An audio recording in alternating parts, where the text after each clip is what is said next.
Okay, Whispering Soul. This was someone online asked if I would talk about the silence, which is a term that you'll find in a lot of Unity's earlier literature. It's a meditative state. It's usually presented with a capital S, silence, as a uppercase type thing to indicate that it's something more than just silence. It's a listening, and we'll get into that.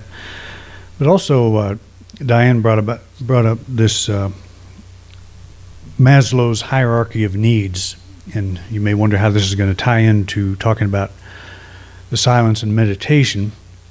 But she pointed out something that is very good. I don't know if you're all familiar with this chart or not, but it's I think it came out in the 70s, mid-70s, something like that. Been around a while, and when I wrote my book, Native Soul, I think it was the Practical Guide to Prosperous Living. On the second edition of that, I had also a three-tier process three levels of consciousness that I named the basic survival, creative survival, and artistic expression. And they actually go along with this, and somebody emailed me a number of years back and said that sort of looks like Maslow's hierarchy of needs, and I had not seen that at that point. But he starts out by saying the foundation of our experiences are basic needs, and that would be the basic survival type or body-centered kind of thought. Psychological needs would be the creative survival, which is the more of the intellectual moving up the ladder. We get ahead in life and so forth using our psychological faculties. And then self-fulfillment needs, that would be self-realization, self-actualization, as he says here, the spiritual thing. But Diane pointed out that she had read someplace that if you just take this triangle and flip it over, it would make a lot more sense, where you put the spiritual first. And I think that does make a lot of sense. And it's one of the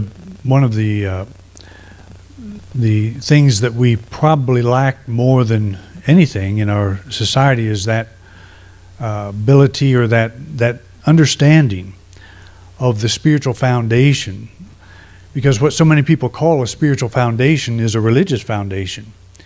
It's the religion that I grew up in. It's the dogma, the tenets, the statement of faith that I have accepted as on faith, that I have accepted as being true.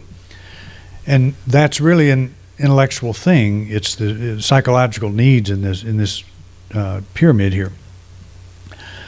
But it has passed for the spiritual level, and it's not spiritual level. We should not confuse religion and spirituality. And I think that term is being used so much now that it's easy still to get confused, because what some people are calling spirituality is New Thought religion. It's just another set of ideas that feel good and sound good, but it's still head stuff. And so what we want to do is move into a level of experience. You know, we have a soul. What is that? What is that spiritual dimension of us? It's not something we read about and say, yes, I believe that I have one. I believe there is one there. We want to get to the point where we experience it.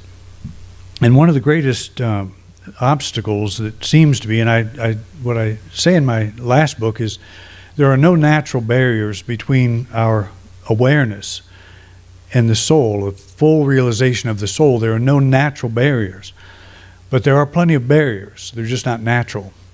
And one of the biggest barriers you probably have encountered when you try to become still, you close your eyes and you encounter this river of thought.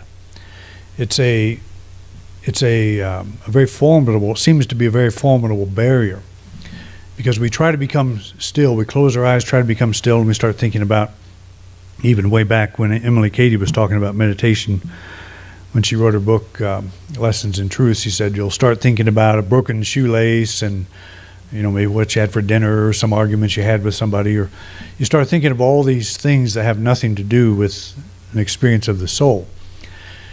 And so the mind goes off in that direction. And what I have suggested in my other book, Native Soul, is that it comes down to our system of values. And say like you actually come up to this river and you see it flowing by and you say, there's no way I can get across this river. But if somebody said on that rock across that river, there's $10 million in gold, do you think you would figure out how to get across that river? I think I would. And why would I do that? Because I understand the value of $10 million. And that's one of our biggest obstacles, is we don't understand the value of the spiritual experience. We don't understand the value of touching the soul, of having a first-hand experience with the soul. We read a lot about it. It makes perfect sense logically to us. But there is something in us that has not yet grasped the value of, okay, you've got this busy mind that's going on, and there's a real treasure on the other side of this, if I can just get through it. I don't know what that treasure is.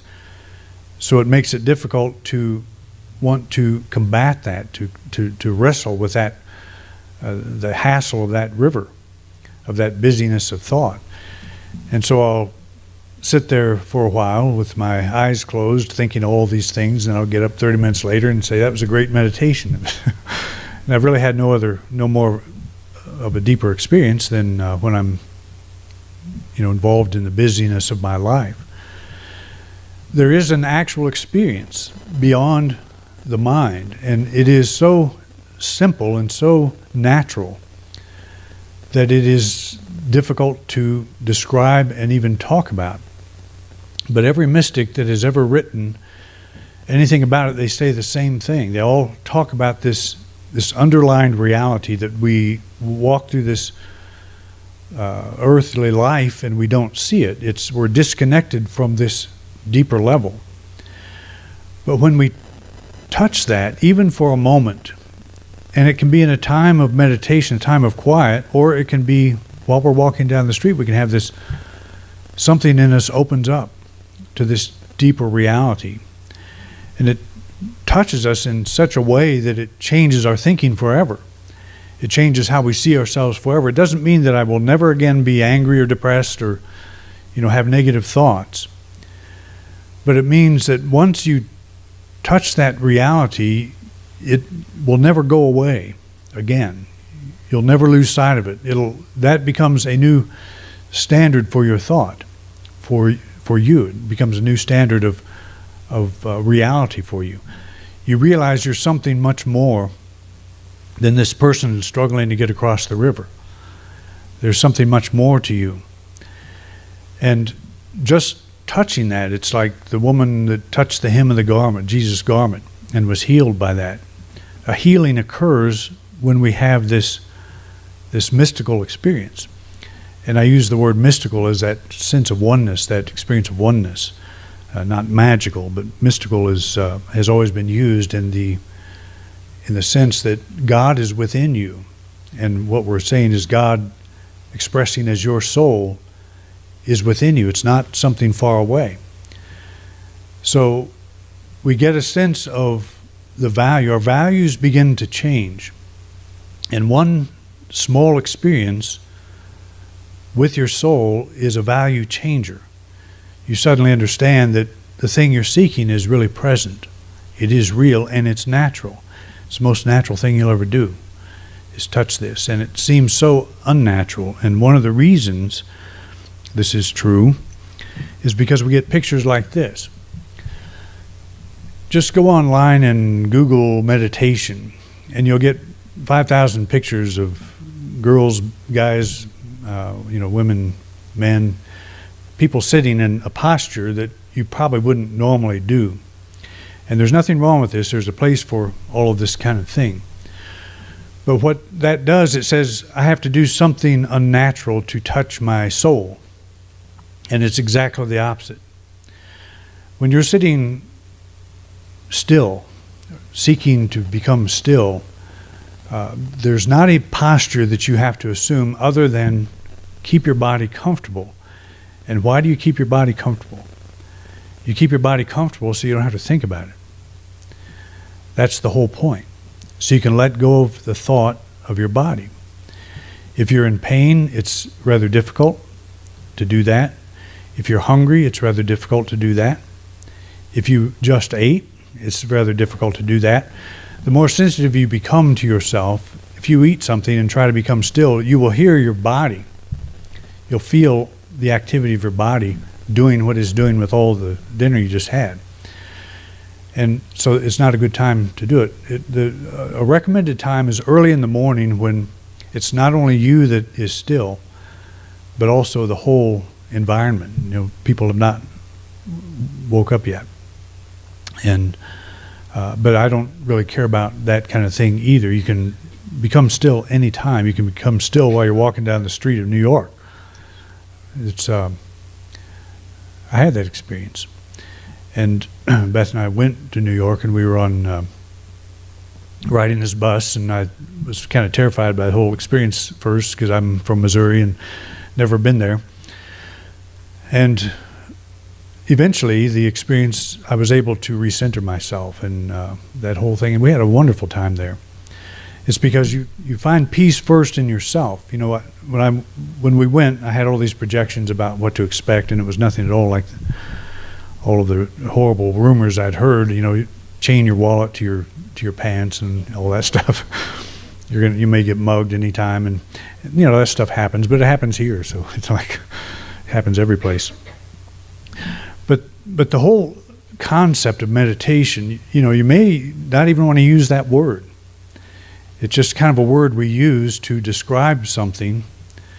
But what it is, it's me wanting to have a direct experience with my bedrock of being, my essence, my spiritual essence. And that lies below my thinking, my intellectual thought, my emotion.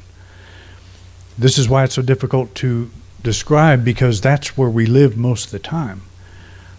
We're usually up in the intellect. We're analyzing. We go on a hunt for God. You know, we close our eyes and we go hunting for God. And what are we hunting for? We're really hunting for a concept. We're hunting for something we've read about.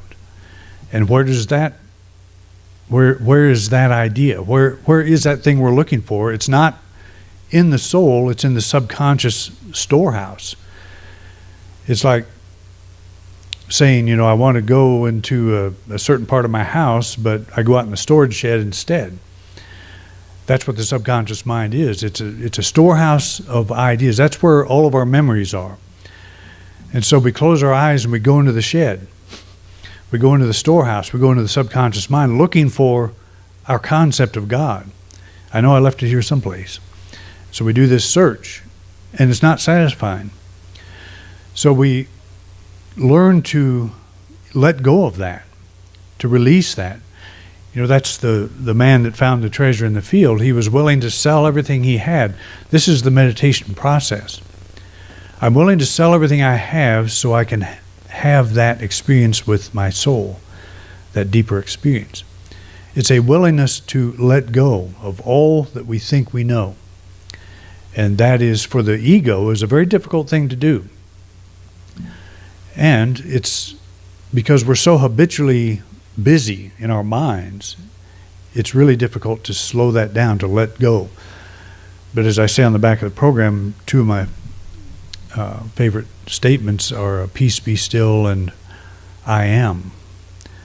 Just to repeat these over and over very slowly, very quietly in time of meditation, peace be still. When you encounter that busy mind, that river, and you slow down, you begin to feel yourself slow down. And if you find yourself working at trying to be still, get up. Go about your business. Don't try to force it, because you cannot take the kingdom by storm, as Jesus said. You can't take it by force. It's a letting. It's a letting go. You don't learn anything new, because this is pretty incredible. Everything you need to know begins to rise from the core of your being. It's a whole different knowledge. It's a whole different way of knowing. It's intuitive. The intellect we're setting aside for a time. And that takes practice. But we set that aside and we become open to this intuitive experience. It's like the sun always shining at the core of your being. That's your soul. That is God expressing through you. And we set aside the intellect, which is that unnatural barrier. When the intellect opens to the soul, it is taught by the soul. The intellect begins to adapt to what it experiences firsthand at this deeper level. And here I'm talking about all this. This is all intellectual stuff that I'm sharing with you at this moment. Just trying to describe something I can't describe. But that's what I'm up here to do, is talk. So I don't want to just stand up here and be still. You may not enjoy that much. Or you may, who knows. But anyway, we read a lot about this stuff. Don't try to follow someone else's pattern. This is one of the things that Charles Fillmore said that's pretty amazing.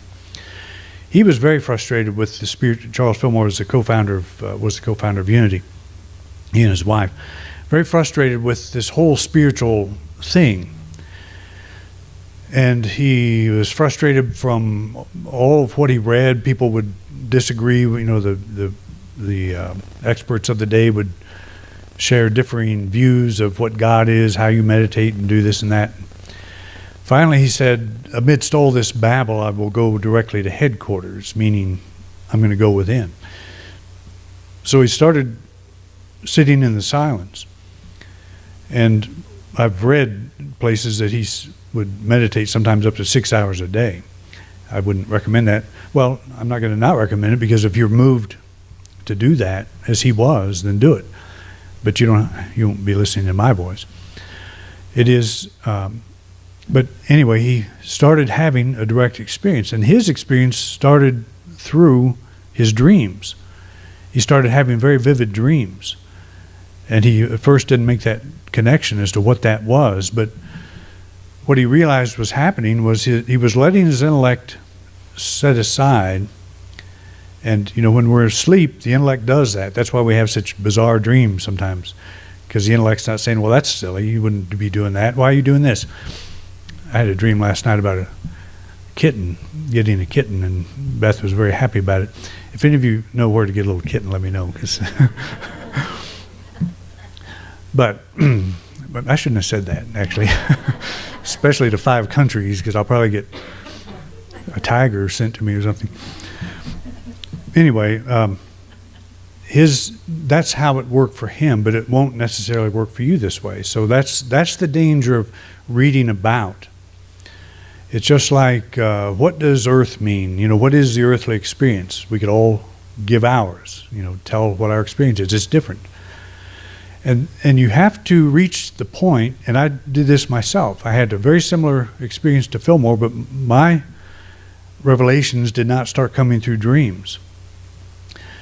They would just come during the day while I wasn't even sitting still. But I knew what was happening. I was opening myself to the possibility of this deeper experience.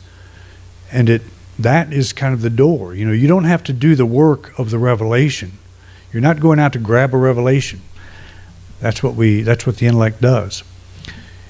You're just saying, I'm willing to lay aside all this intellectual activity and let thy will be done. That's the highest prayer that we can pray, actually.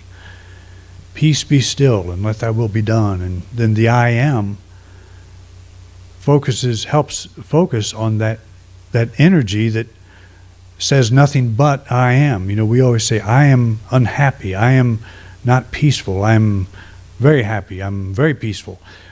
We attach the I am to all kinds of conditions.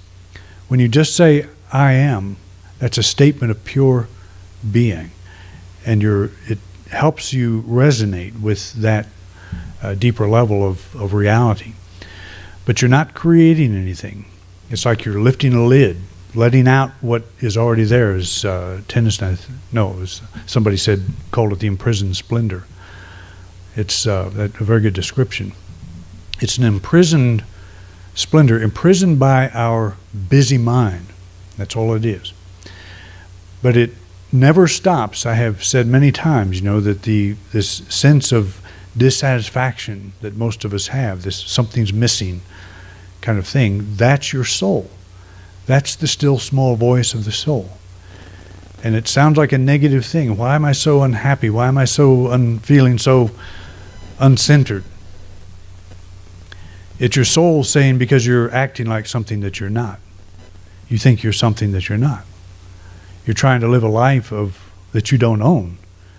You're trying to live a life without me. I'm the soul. I'm you. I am what you're looking for. So we say the I am, peace be still, let the mind slow down. I am is that centering awareness, a pure being. Nothing magic about it. So you may like, a certain posture, that's fine. But don't think you've got to do something like that. I just sit in a chair, in a very comfortable chair. Actually, I use one of those gravity lawn chairs. I found it REI or something. I don't know where I found it, but very comfortable. So I can totally forget my body.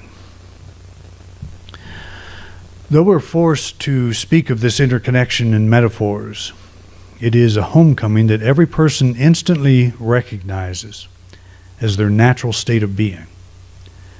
It may at first be fleeting, but we recognize its simplicity and natural warmth as the very womb of our being.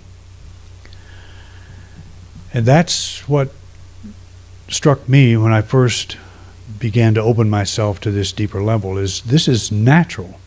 This is what I am.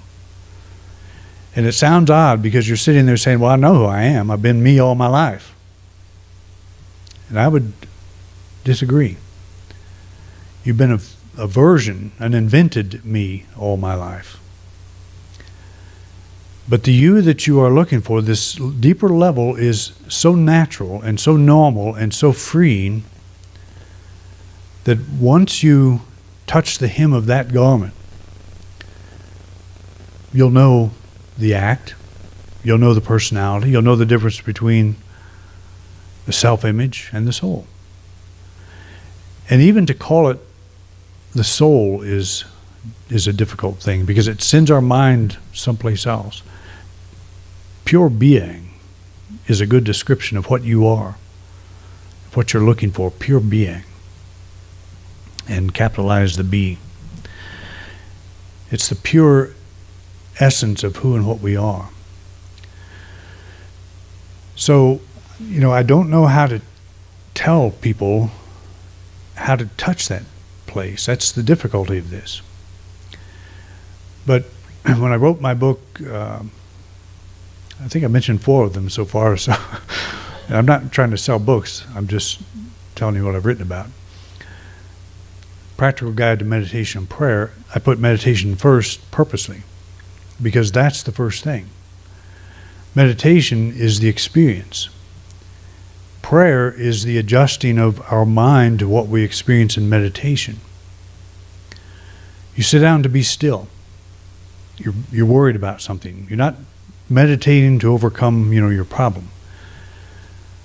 But things aren't going so well. So you sit down to become still. You let it all go.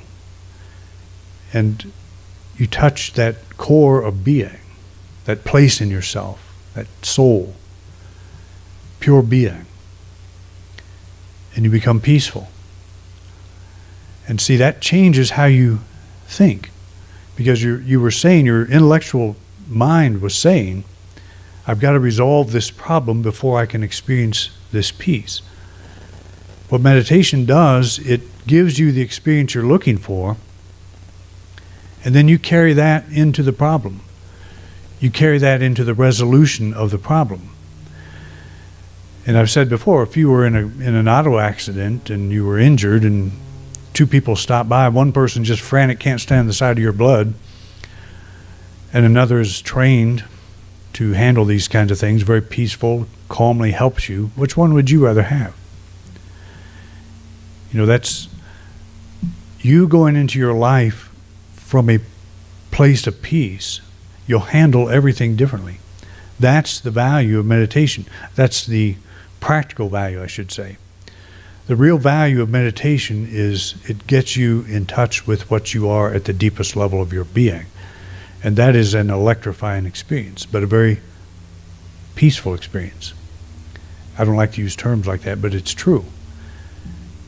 When you touch that level, that soul, your soul, the pure being of yourself, you'll know you've touched the real. You've touched the eternal. And your thinking changes.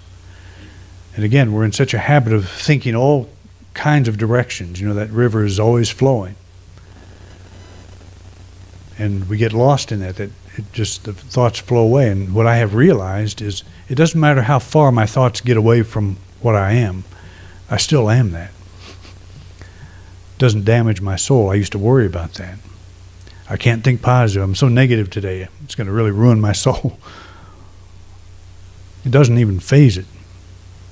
The soul has never changed. You know, your mind is in this quagmire of stuff. But you can always let that go.